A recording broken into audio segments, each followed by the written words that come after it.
بسم اللہ الرحمن الرحیم الحمد للہ وکفا وسلام علی عبادہ الذین اصطفی اما بعد۔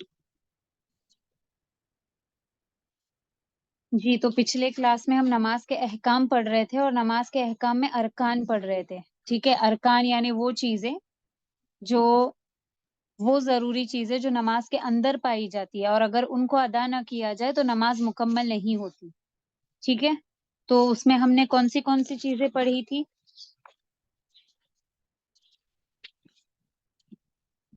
اس میں ہم نے سب سے پہلے پڑھا تھا نیت کرنا، اس کے بعد فرض نماز میں کھڑے ہونے کی قدرت ہو تو کھڑے ہو کر نماز پڑھنا، تو اس کی کچھ تفصیل ہم نے پڑھی تھی۔ اس کے بعد تکبیر تحریمہ یعنی اللہ اکبر کہنا، ٹھیک ہے، نہ کہ اس کے لیے ہاتھ اٹھانا۔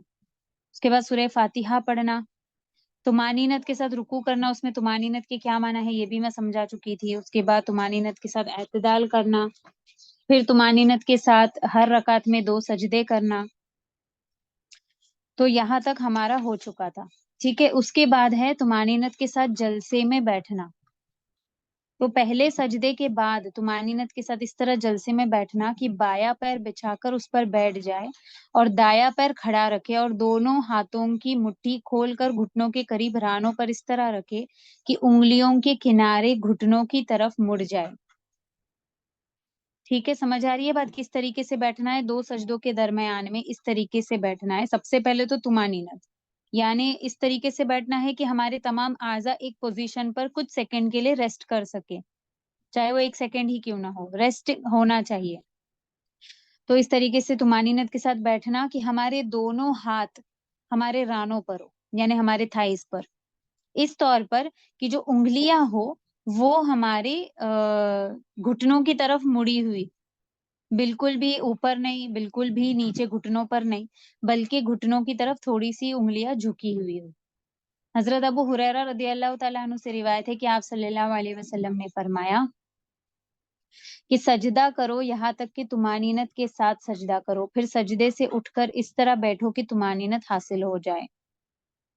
اس کے بعد پھر جو رکن ہے وہ ہے قائد آخرہ میں بیٹھنا، یعنی جو آخری تشہد ہم پڑھتے ہیں نماز کے اختتام ختم پر، ٹھیک ہے، اتحیات جو پڑھتے ہیں، تو اس کے لیے بیٹھنا یہ رکن ہے۔ پڑھنا رکن ہے یا نہیں وہ ہم دیکھ رہے آگے، اس کے لیے بیٹھنا یہ رکن ہے۔ تو قائد آخرہ سے مراد نماز کے آخری رکعت میں تشہد پڑھنے کے لیے بیٹھنا۔ تو یہ جو اتحیات ہم پڑھتے ہیں نا اس کو کہتے ہیں تشہد، ٹھیک ہے، تو جس کے بعد سلام پھیرا جاتا ہے۔ تو قائد آخرہ میں بیٹھنا یہ کیا ہے؟ نماز کا رکن ہے۔ اس کے بعد ہے قائد جلسے آخرہ میں تشہد پڑھنا۔ حضرت ابن عباس رضی اللہ عنہ فرماتے ہیں کہ اب دیکھو ہمارا تشہد کیا ہے وہ ہمیں پتہ چلے گا، کیونکہ حنفیوں کے تھوڑے الفاظ الگ ہوتے ہیں، ہمارے تھوڑے الفاظ الگ ہیں۔ رسول کریم صلی اللہ علیہ وسلم ہمیں اتحیات اسی طرح سکھاتے جس طرح ہمیں قرآن کی صورتیں سکھایا کرتے تھے۔ پھر تحیات کے الفاظ کہنا شروع کر دیتے، التحیات المبارکات الصلوات الطیبات للہ، السلام علیک ایہا النبی ورحمۃ اللہ وبرکاتہ، السلام علینا وعلی عباد اللہ الصالحین، اشہد ان لا الہ الا اللہ واشہد ان محمد رسول اللہ۔ اس کو کہتے ہیں تشہد۔ اس کے بعد جو اللہم صلی علی شروع کرتے ہیں وہ درود شریف ہوتی ہے، ٹھیک ہے، تو تشہد یہاں تک ہے۔ تو تشہد پڑھنا یہ بھی رکن ہے، اگر یہ چھوٹ گیا تو پھر کیا ہوگی؟ نماز نہیں ہوگی۔ اس کے بعد کیا رکن ہے؟ قائد آخرہ میں تشہد کے بعد نبی کریم صلی اللہ علیہ وسلم پر درود پڑھنا۔ تو درود کم سے کم درود کتنی ہے؟ اللہم صلی علی محمد۔ نبی کریم صلی اللہ علیہ وسلم نے فرمایا جب تم میں سے کوئی نماز پڑھے تو اپنے رب کی تعریف سے نماز شروع کرے، پھر نبی کریم صلی اللہ علیہ وسلم پر درود بھیجے، اس کے بعد جو چاہے دعا کرے، ٹھیک ہے۔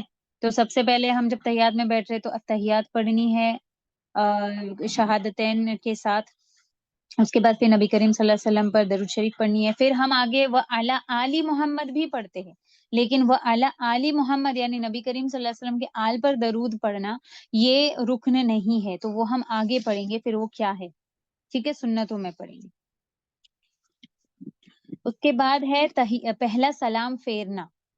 نماز سے فارغ ہونے کے لیے اپنے دائیں جانب اس طرح چہرہ موڑ کر السلام علیکم ورحمۃ اللہ کہے کہ گالوں کی سرخی نظر آ جائے، حضرت سعد رضی اللہ عنہ فرماتے ہیں کہ میں رسول کریم صلی اللہ علیہ وسلم کو دائیں اور بائیں جانب سلام پھیرتے ہوئے دیکھا کرتا تھا، یہاں تک کہ آپ صلی اللہ علیہ وسلم کے گالوں کی سفیدی دیکھ لیتا تھا۔ ٹھیک ہے، معلوم ہوتا ہے کہ پورا چیک نظر آنا چاہیے پیچھے والے کو، اس قدر منہ گھمانا چاہیے۔ ٹھیک ہے، اس کے بعد لاسٹ رکن جو ہم نے پڑھا تھا وہ ہے کہ ان تمام ارکان میں ترتیب ہونا چاہیے، سیکوینس ہونا چاہیے۔ اگر پہلے سجدہ کر رہے پھر رکوع کر رہے ہیں تو اس طریقے سے نماز نہیں ہوں گی۔ ٹھیک ہے، تو یہ ہمارے ہو گئے ارکان۔ ارکان میں کسی کو کوئی ڈاؤٹ ہے؟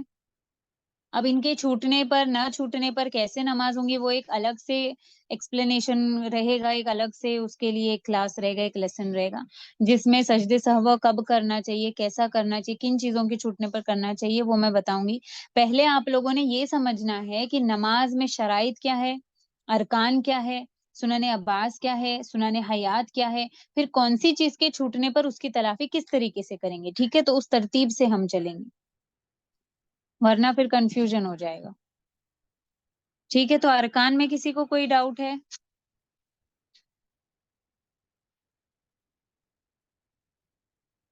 میسج میں بتا دیں۔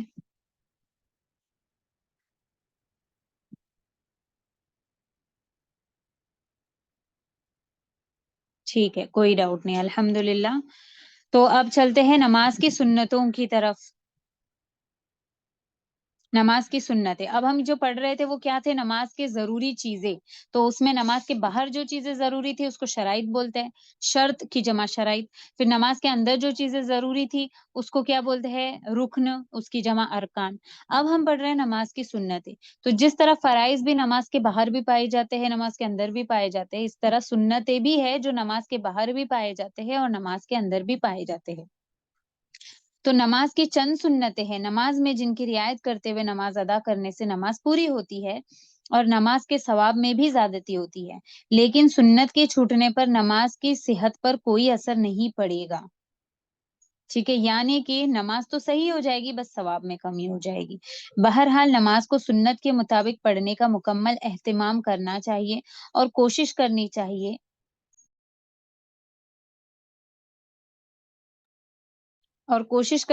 کہ کوئی سنت نہیں چھوٹ نہ جائے۔ تو نماز کی سنتیں تین قسموں کے، 3 ٹائپس ہے اس کے۔ سب سے پہلے یہ کہ نماز سے پہلے کی سنتیں، جس طرح نماز کے پہلے کے فرائض کو شرائط بولتے ہیں، ٹھیک ہے، تو اس طرح نماز کے پہلے کی بھی سنتیں ہیں۔ جس طرح نماز میں جو ضروری چیزیں ان کو ارکان کہتے ہیں، ویسے نماز کے اندر پائی جانے والی سنتیں ہیں، اس میں 2 ٹائپس ہے، سنن عباس، سنن حیات، اور تیسرا ہے نماز کے بعد کی سنتیں۔ تو اب ہم ان کو ایک ایک کو ڈیٹیل سے پڑھیں گے۔ تو سب سے پہلے ہے نماز کے پہلے کی سنتیں۔ نماز میں داخل ہونے سے پہلے، نماز شروع کرنے سے پہلے، تکبیر نیت کے ساتھ تکبیر تحریمہ کہنے سے پہلے کیا کیا چیزیں سنت ہے۔ تو ہمارا ہر عمل انشاءاللہ نبی کریم صلی اللہ علیہ وسلم کے طریقے پر کریں گے تو اسی میں ہماری کامیابی ہے، کیونکہ اللہ تبارک و تعالیٰ قرآن میں بھی کئی جگہ کہتے ہیں نا کہ جو بھی اے نبی کریم صلی اللہ علیہ وسلم آپ لوگوں سے کہہ دیجئے کہ اگر جو بھی آپ سے محبت کرے گا، یعنی نبی کریم صلی اللہ علیہ وسلم سے محبت کرے گا تو اللہ تعالیٰ اس سے محبت کرے گا، ٹھیک ہے۔ اور نبی کریم صلی اللہ علیہ وسلم کی اتباع میں اللہ تعالیٰ نے کامیابی رکھی ہے، ایسے بہت سارے متعدد آیات آتے ہیں۔ تو سنت کو غیر اہم سے سمجھ کے نہیں چھوڑنا چاہیے، کیونکہ اسی پر کامیابی کا دار و مدار ہے، ٹھیک ہے۔ تو اب دیکھتے ہیں نماز کے پہلے کی سب سے پہلی سنت کیا ہے، سترہ۔ سترہ آپ لوگوں نے سنا ہوگا، نمازی کے سامنے کچھ آڑ رکھا جاتا ہے تو اس کو سترہ کہتے ہیں۔ نماز پڑھنے والی عورت ہو چاہے مرد ہو، ان کے لیے سنت ہے، مستحب ہے کہ وہ اپنے سامنے سترہ رکھے، تاکہ وہ سترہ اس کے اور گزرنے والوں کے بیچ میں آڑ بن جائے، مثلاً کوئی دیوار یا ستون یعنی پلر وغیرہ۔ نیز سترہ اور نمازی کے بیچ 3 ذراع سے زیادہ فاصلہ نہیں ہونا چاہیے۔ 3 ذراع سمجھ رہے ہو، ذراع یعنی ہمارے انگلی سے لے کر ایلبو تک کا جو ہاتھ ہوتا ہے نا عام، اس کو بولتے ہیں ذراع، ٹھیک ہے، انگلی سے لے کر ایلبو تک کے حصے کو بولتے ہیں ذراع۔ تو 3 ذراع سے زیادہ فاصلہ نہیں ہونا چاہیے، ٹھیک ہے، اس سے کم چلے گا، بالکل قریب بھی چلے گا، لیکن 3 ذراع سے زیادہ آگے نہیں ہونا چاہیے سترہ۔ نمازی کے سامنے سترہ موجود ہونے کی صورت میں نمازی اور سترے کے بیچ سے گزرنا حرام ہے، اور اگر کوئی گزرنے لگے تو نمازی کو چاہیے کہ ہاتھ کے اشارے سے اس کو گزرنے والے کو روک دے. ہاتھ کے اشارے سے یعنی ہاتھ ہلانا نہیں ہے، دو سے زیادہ حرکت کرو گے نماز ٹوٹ جائے گی. بلکہ کیا کرنا ہے، رکعت باندھے ہے نا، تو جو ہمارا رائٹ ہینڈ ہے وہ اوپر ہوتا ہے نا، تو اس رائٹ ہینڈ کو کیا کر دے، جیسے بالکل آگے سامنے کر دے، تو پھر کیا ہو جائے گا، ایک رکنے کا اشارہ ہو جائے گا. پھر جیسے اس کو اشارہ مل گیا پھر رکعت باندھ لے، تو وہ کیا ہو جائے گی، 2 حرکتیں ہو رہی ہے. ٹھیک ہے، تو اس سے نماز نہیں ٹوٹیں گی، اس طریقے سے اشارہ دینا. اس کے بعد البتہ اگر کوئی گزر جائے، یعنی اگر ہم اشارہ دے بھی رہے ہیں پھر بھی اگر کوئی گزر جائے تو اس سے نماز نہیں ٹوٹیں گی. بہت عورتوں کو یہ غلط فہمی ہوتی ہے، خصوصاً پرانی عورتوں کو یہ بہت جو عمر والی عورتیں رہتی ہے ان کو یہی سکھایا پہلے جاتا تھا کہ نماز بھائی ٹوٹ جاتی ہے. نماز نہیں ٹوٹتی ہے. کوئی بھی آگے سے گزر جائے نماز نہیں ٹوٹے گی، چاہے آگے سے مسلمان گزرے، کافر گزرے، کتا گزرے خنزیر گزرے، کوئی بھی گزرے سامنے سے، نماز نہیں ٹوٹتی ہے. گزرنے والے کے لیے اس کی بہت وعیدیں ہے اور بہت حرام کام ہے، گناہ کا کام ہے، لیکن نمازی کی نماز نہیں ٹوٹیں گی. ٹھیک ہے. حضرت ابن عمر رضی اللہ تعالیٰ عنہ سے روایت ہے کہ رسول کریم صلی اللہ علیہ وسلم جب عید کے لیے نکلتے تو اپنے سامنے سترے کے طور پر نیزہ رکھنے کا حکم دیتے، پھر اس کی طرف رخ کر کے نماز پڑھتے، اور لوگ آپ صلی اللہ علیہ وسلم کے پیچھے ہوتے، اور اسی طرح سفر میں بھی کیا کرتے تھے. تو حدیث سے معلوم ہوتا ہے کہ سترہ رکھنا یہ سنت ہے. ٹھیک ہے. اب سترے کے بارے میں اور تھوڑا کچھ پڑھیں گے.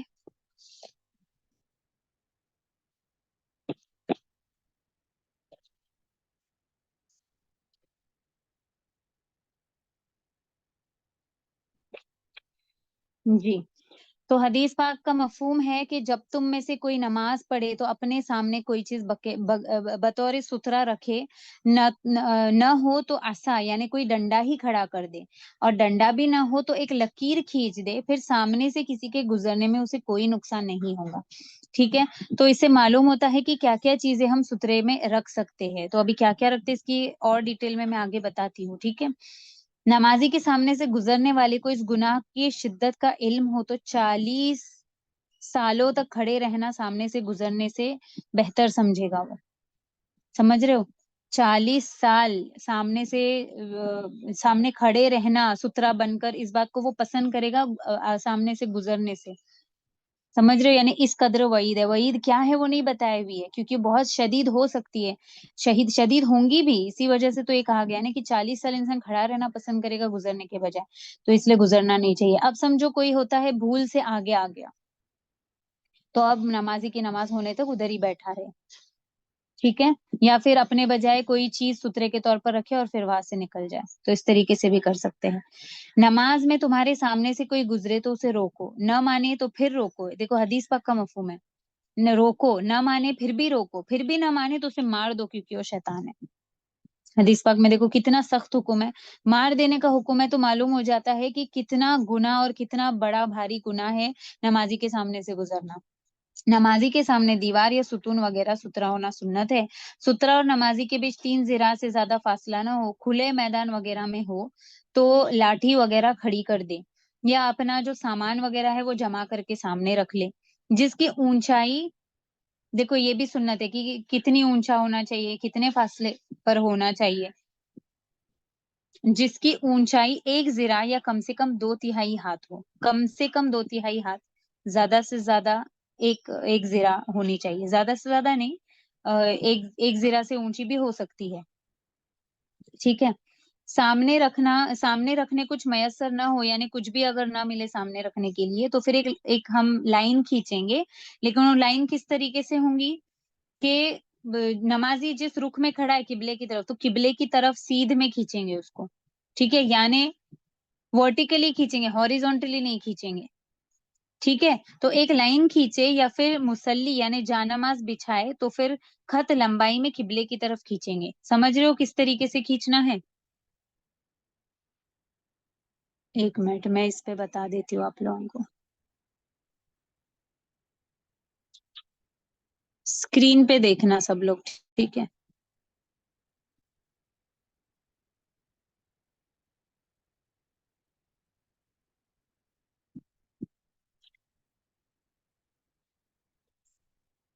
یہ دیکھیے یہ ہمارا مصلی ہے، ٹھیک ہے، یہاں ہمارا مصلی ہے، ہم اس پوزیشن میں نماز پڑھ رہے ہیں، یہاں ہمارا قبلہ ہے، ٹھیک ہے۔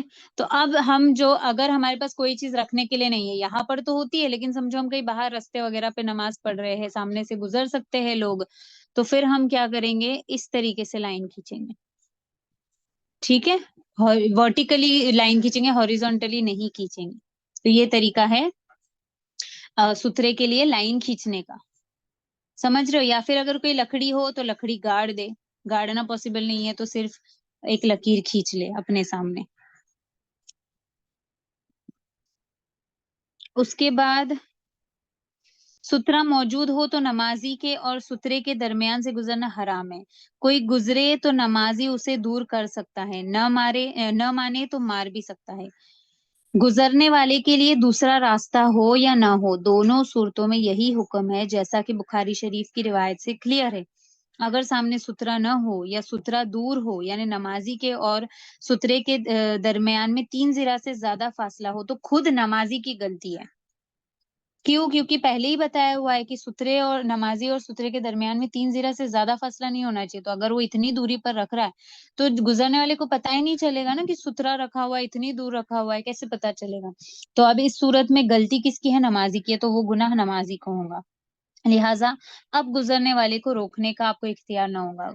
اگر ہم سترا نہیں رکھ رہے تو ہم گزرنے والے کو روکنے کی ہمیں اجازت نہیں رہے گی، کیونکہ غلطی نمازی کی ہے۔ نمازی ایسی جگہ پر نماز پڑھ رہا ہے کہ سامنے سے گزرنے کا چانسز ہے، تو پھر سترا رکھے ہم، ٹھیک ہے۔ پھر سترا رکھ کر بھی اگر کوئی بھول سے آگے سے گزر رہے ہیں تو پھر ہم ان کو نماز میں اشارے سے روک سکتے ہیں۔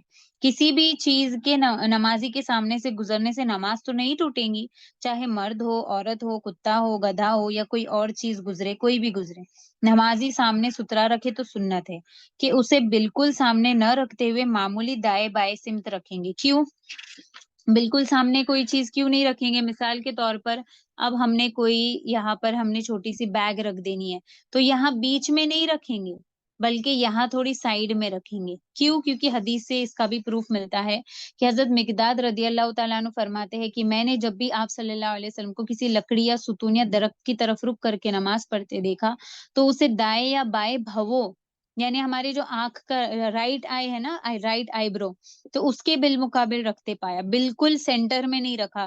کیوں؟ اس کا ریزن بتایا ہے کہ نماز کو کوئی چیز نہیں توڑتی، سوری، اس کا ریزن کیا بتایا؟ تاکہ بت پرستوں سے مشابہت نہ ہو، ٹھیک ہے۔ یعنی کیا ہوگا، شیطان تو مسلسل نماز میں وسوسے ڈالتے رہتا ہے، تو اگر کوئی ہم نے سامنے کوئی چیز رکھ لی، سجدہ کرے، تو دل میں خلل آ سکتا ہے کہ ہم اس چیز کو سجدہ کر رہے ہیں، نعوذ باللہ من ذالک۔ تو ایسے خیالات سے، وساوس سے بچنے کے لیے، اور بت پرستوں سے، یعنی جو آئیڈل ورشپنگ کرتے ہیں، ان کی مشابہت سے بچنے کے لیے، کیونکہ وہ لوگ کیا ہے، چیزوں پر ہی اپنا ماتھا ٹیکتے ہیں نا، تو ان چیزوں سے بچنے کے لیے، ان کی مشابہت سے بچنے کے لیے ہمیں اس کو تھوڑا رائٹ یا تھوڑا لیفٹ میں رکھنا ہے اس چیز کو۔ نماز کو کوئی چیز نہیں توڑتی، یعنی سامنے سے گزرنے سے کوئی چیز نہیں توڑتی، جتنا ہو سکے گزرنے والے کو دور کرو، کیونکہ وہ شیطان ہے۔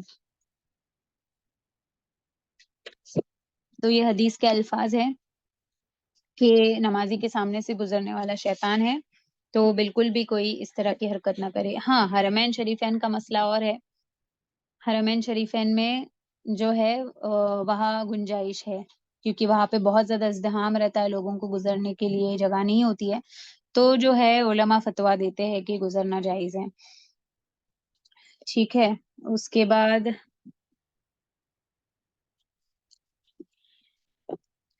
ٹھیک ہے، تو یہ پہلی سنت تھی، نماز کے پہلے کی سنت۔ نماز کے پہلے جو سنتیں پائی جاتی ہے تو اس میں یہ فرسٹ سنت تھی۔ اب دوسری سنت کیا ہے؟ آپ لوگوں نے سنا ہوگا جماعت سے پڑھتے ہوئے اقامت پڑھی جاتی ہے، ٹھیک ہے۔ تو نماز کے پہلے کی ایک سنت یہ بھی ہے کہ اقامت کہنا، ہر فرض نماز کے لیے اقامت کہنا، جس طرح مرد کے لیے سنت ہے اسی طرح عورت کے لیے بھی اقامت کہنا سنت ہے، چاہے نماز جماعت کے ساتھ پڑھے یا تنہا پڑھے، نماز خواہ ادا ہو یا قضا ہو، اس لیے کہ اقامت میں اذان کی طرح آواز بلند نہیں کی جاتی ہے۔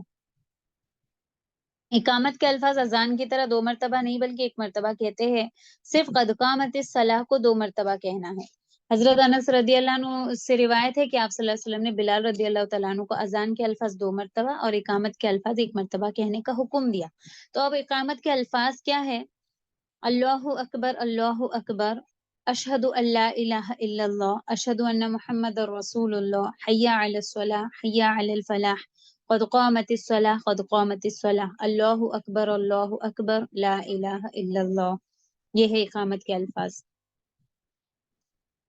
ٹھیک ہے.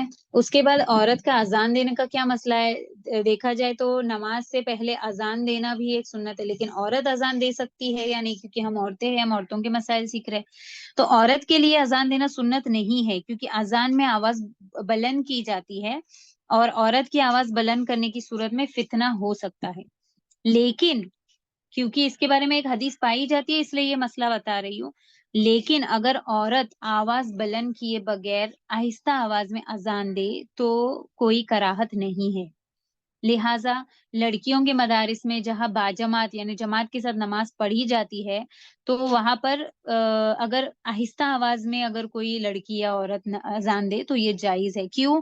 کیونکہ حضرت عائشہ رضی اللہ تعالیٰ عنہ سے روایت ہے کہ وہ نماز کے لیے اذان اور اقامت کہتی اور عورتوں کی امامت کرتی اور امامت کے لیے ان کے درمیان ہی کھڑی ہوتی تھی. سمجھ رہے ہو؟ تو یہ حدیث ہے، حدیث کے حوالے سے ہی یہ بات آئی ہے. ٹھیک ہے، کوئی دین میں نئی بات نہیں ہے. اور یہ سنن الکبریٰ میں ہے یہ روایت، اگر آپ لوگوں کو چیک کرنی ہے تو سنن الکبریٰ میں باب اذان المرأة واقامتها لنفسها وصواحبها. ٹھیک ہے، کہ عورت کے لیے اذان دینا، اقامت دینا جب وہ اپنے ساتھیوں کے ساتھ نماز پڑھ رہی ہے جائز ہے، یعنی اس باب میں آپ کو یہ حدیث ملے گی. ٹھیک ہے، تو جواز ملتا ہے، لیکن اس کا فائدہ اٹھا کر زور سے آواز سے اذان نہیں دینی ہے. ٹھیک ہے. اس کے بعد ہے اذان کا جواب کس طریقے سے دینا ہے. تو یہ بھی ایک سنت ہے نماز کے پہلے کی کہ اذان ہو رہی ہے تو اذان کا جواب دینا ہے. جب اذان دی جائے تو خاموشی اور خوب دھیانی کے ساتھ سننا اور اس کا جواب دینا ہر عورت کے لیے سنت ہے، اس لیے کہ اذان کا جواب دینا ذکر ہے. جس طرح مؤذن اذان کے کلمات کہتا ہے اسی طرح ریپیٹ کرنا ہے. لیکن حیالتین یعنی حی علی الصلاۃ، حی علی الفلاح، اس کو بولتے ہیں حیالتین، تو اس کے جواب میں لا حول ولا قوت الا باللہ کہنا. ٹھیک ہے. اللہ اکبر کے جواب میں وہی کہنا ہے. اشہد ان لا الہ الا اللہ، اشہد ان محمد رسول اللہ کے جواب میں بھی وہی کہنا ہے. لیکن حی علی الصلاۃ، حی علی الفلاح کے جواب میں کہنا ہے لا حول ولا قوت الا باللہ. اور ایک چیز آپ لوگ نہیں سنتے ہوں گے، نئی جو فجر کے اذان میں ایک نئے الفاظ بولے جاتے ہیں، یعنی ایکسٹرا الفاظ جو چاروں نمازوں میں ظہر، عصر، مغرب، عشاء میں نہیں ہوتے، وہ فجر میں ہوتے ہیں. وہ کون سے؟ الصلاۃ خیر من النوم، یعنی نماز نیند سے بہتر ہے، یہ بولے جاتے ہیں اذان میں. تو اس کے جواب میں کہنا ہے صدقت و بررت. کیا کہنا ہے؟ صدقت و بررت. ٹھیک ہے.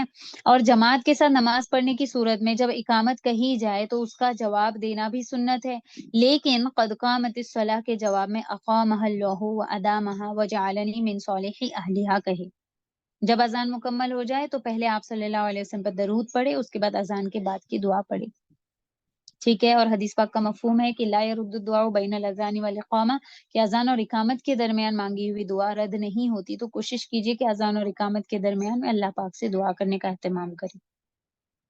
حضرت جابر بن عبداللہ رضی اللہ تعالیٰ عنہ سے روایت ہے کہ رسول کریم صلی اللہ علیہ وسلم نے فرمایا کہ اے اللہ، فرمایا کہ جو اذان سننے کے بعد یہ دعا پڑھے، اللہم رب هذه الدعوة التامة والصلاة القائمة آت محمدا الوسیلة والفضیلہ وبعثه مقاما محمودا الذی وعدته انک لا تخلف المیعاد. جس کے معنی ہے اے اللہ، اے اس مکمل دعا اور قائم کی جانے والی نماز کے پروردگار، محمد صلی اللہ علیہ وسلم کو وسیلہ اور فضیلت عطا فرما اور ان کو مقام محمود سے سرفراز فرما جس کا تو نے وعدہ کیا ہے، بے شک تو وعدہ خلافی نہیں کرتا. تو جو بھی اذان کے بعد یہ دعا پڑھے تو اس کے لیے میری شفاعت ثابت ہوں گی. تو ان دعاؤں کو اس دعا کو یاد کرو، اس دعا کا اہتمام کرو، اپنے بچوں کو سکھاؤ، اپنے گھر والوں کو سکھاؤ انشاءاللہ. ٹھیک ہے. اب حائضہ اور نفسا یعنی حیض اور نفاس والی عورت اذان کا جواب دے سکتی ہے یا نہیں؟ تو اگر کوئی عورت حالت حیض یا نفاس میں ہو اور اذان کی آواز سنے تو اس کے لیے ناپاکی کی حالت میں بھی اذان کا جواب دینا سنت ہے. کیوں؟ کیونکہ اذان کا جواب دینا ذکر ہے اور ناپاکی کی حالت میں ذکر کرنا جائز ہے. ٹھیک ہے، اور اس کی ڈیٹیلز میں آپ لوگوں کو وضو کے بیان میں بتا چکی ہوں کہ ناپاکی کی حالت میں قرآن پڑھنا چاہیے یا نہیں پڑھنا چاہیے، دعائیں پڑھنی چاہیے نہیں پڑھنی چاہیے، ساری ڈیٹیلز ہماری وضو کے بیان میں گزر چکی ہے. ٹھیک ہے، تو یہ ہو گئی سنت نماز کے پہلے کی. اب دیکھتے ہیں کہ نماز کے اندر کون سی سنتیں پائی جاتی ہے. تو نماز کے اندر 2 سنتیں پائی جاتی ہے. کون سی 2 سنتیں؟ سب سے پہلی تو یہ کہ سنن عباس، پھر سنن حیات، یہ 2 سنتیں پائی جاتی ہے. اب ایک ایک کی ڈیٹیل پڑھیں گے. سنن عباس کس کو بولتے ہیں؟ سنن عباس وہ سنتیں ہیں جن کو چھوڑنے کی صورت میں نماز کے آخر میں سجدے سہو کرنا سنت ہے، جس کے ذریعے سے اس سنت کی تلافی ہو جائے، یعنی وہ سنت کا کمپنسیشن ہو جائے. ٹھیک ہے، یعنی کہ سنن عباس میں سے کوئی چیز چھوٹ گئی تو اب اس کو دہرانا نہیں پڑے گا. اب ہم ڈائریکٹلی تحیات کے بعد نماز کے آخر میں سلام پھیرنے سے پہلے 2 سجدے کریں گے، سجدے سہو کی نیت سے، دل میں نیت کریں گے. ٹھیک ہے، اور پھر سجدے کریں گے، تو پھر وہ جو سنن عباس چھوٹا ہے اس کا اجر ہمیں اس میں مل جائے گا. ٹھیک ہے، اس کی تلافی ہو جائے گی. سنن حیات کس کو بولتے ہیں؟ حیات وہ سنت ہے جس کے چھوڑنے کی صورت میں سجدے سہو کے ذریعے اس کی کمی پوری نہیں ہوتی. سمجھ رہے ہو؟ تو سجدے سہو کی تفصیلات انشاءاللہ سجدے سہو کے باب میں آئیں گی، تو اس کو ہم بعد میں پڑھیں گے. ابھی دیکھتے ہیں سنن عباس کون سے ہے اور سنن حیات کون سے ہے. تو سنن عباس 5 ہے، سنن حیات تو بہت سارے ہیں، لیکن سنن عباس کتنے ہیں؟ 5 ہے. اچھا دیکھا جائے نا تو آپ لوگ صرف ارکان کو اور سنن عباس کو یاد رکھنا، باقی جتنا بچے گا نماز میں وہ سب حیات ہے. کیوں بول رہی ہوں؟ کیونکہ حیات بہت زیادہ ہے اور ارکان اور جو آواز ہے وہ کم ہے، تو آپ لوگوں کے لیے یاد رکھنا ایزی رہے گا. تو ارکان کو یاد رکھنا ہے. ارکان کتنے ہم نے پڑھے تھے؟ 12 پڑھے تھے، ہے نا؟ جی، ارکان ہم نے 12 پڑھے تھے اور 13واں ہم نے پڑھے تھے ترتیب ہونا چاہیے. اور سنن عباس اب ہم پڑھنے جا رہے ہیں، وہ کل 5 ہے. سب سے پہلے کیا ہے؟ 2 رکعت کے بعد تشہد کے لیے بیٹھنا. ہم نے ارکان میں کیا پڑھے تھے؟ آخری تشہد میں بیٹھنا پڑھے تھے، اس میں تشہد پڑھنا، اس میں نبی پر درود پڑھنا. لیکن سنن عباس میں پہلا کیا پڑھ رہے ہیں؟ 2 رکعت کے بعد جو تشہد اول رہتا ہے. سمجھ رہے ہو؟ فجر کی نماز کی نہیں بات ہو رہی ہے، ظہر اثر مغرب عشاء کی بات ہو رہی ہے، کیونکہ فجر کی نماز میں تو ڈائریکٹلی تشہد آخر رہتا ہے. اس میں تشہد اول کی بات ہو رہی ہے، یعنی کہ 2 رکعت کے بعد، 4 رکعت والی نماز میں 2 رکعت کے بعد تشہد کے لیے بیٹھنا. ٹھیک ہے، تو یہ ایک سنن عباس ہے. دوسرا تشہد پڑھنا. ایک تو بیٹھنا سنن عباس ہے، تشہد پڑھنا دوسرا سنن عباس ہے. تشہد کون سی؟ التحیات المبارکات الصلوات الطیبات، جو ابھی سنایا تھا میں نے کچھ دیر پہلے، وہ تشہد. تیسرا تشہد میں نبی کریم صلی اللہ علیہ وسلم پر درود پڑھنا. ٹھیک ہے، تو قاعدے اولا میں بیٹھنا، اس میں تشہد پڑھنا، اس میں نبی کریم صلی اللہ علیہ وسلم پر درود پڑھنا، اللہم صلی علی محمد، یہاں تک پڑھنا. یہ سنن عباس ہے. اگر اس میں سے کوئی چھوٹ جائے تو اس کو ریپیٹ کرنے کی ضرورت نہیں ہے، آخر میں سجدے سہو کر کے اس کی تلافی ہو جائے گی. ٹھیک ہے. حضرت عبداللہ رضی اللہ تعالی عنہ جو بنو عبد المطلب کے حلیف تھے، بیان فرماتے ہیں کہ رسول کریم صلی اللہ علیہ وسلم ظہر کی نماز میں 2 رکعت کے بعد سیدھے کھڑے ہو گئے، بیٹھے نہیں. یعنی کہ آپ صلی اللہ علیہ وسلم بھول گئے تشہد پڑھنا. ٹھیک ہے، تشہد اول پڑھنا. جب آپ صلی اللہ علیہ وسلم نے نماز مکمل کی تو 2 سجدے کیے سلام پھیرنے سے پہلے. ہر سجدے میں جاتے وقت تکبیر کہتے، در حالانکہ آپ صلی اللہ علیہ وسلم بیٹھے ہوئے تھے، یعنی بیٹھے بیٹھے ہی سجدہ کرنا ہے، کھڑے نہیں رہنا ہے. اور لوگوں نے بھی آپ صلی اللہ علیہ وسلم کے ساتھ پہلے تشہد میں بیٹھنا بھول جانے کی بنا پر سجدے کیے. تو حدیث سے معلوم ہوتا ہے، حدیث میں ہر بات کی پروف ہے، معلوم ہوتا ہے کہ سجدے سہو سلام سے پہلے کرنا ہے. ٹھیک ہے، اس کے بعد تو یہ 3 ہو گئے سنن عباس. اب چوتھی سنن عباس کیا ہے؟ آل نبی پر درود پڑھنا. کب پڑھنا آل نبی پر درود؟ تشہد اولا میں نہیں، تشہد اول میں صرف اتنا ہی تھا، تشہد اول میں بیٹھنا، اس میں تشہد پڑھنا، اور اس میں نبی کریم صلی اللہ علیہ وسلم پر درود پڑھنا. اب نبی کریم صلی اللہ علیہ وسلم کے آل پر درود پڑھنا یہ آخری تشہد میں سنن عباس ہے. یعنی جو 2 رکعت والی بات، 2 رکعت کے بعد جو تحیات پڑھی جاتی ہے، اس میں اللہم صلی علی محمد اتنا بول کے اٹھ جانا ہے. اور جو آخری تشہد ہوتا ہے، جو نماز کے آخر میں ہوتا ہے، اس میں اللہم صلی علی محمد و علی آل محمد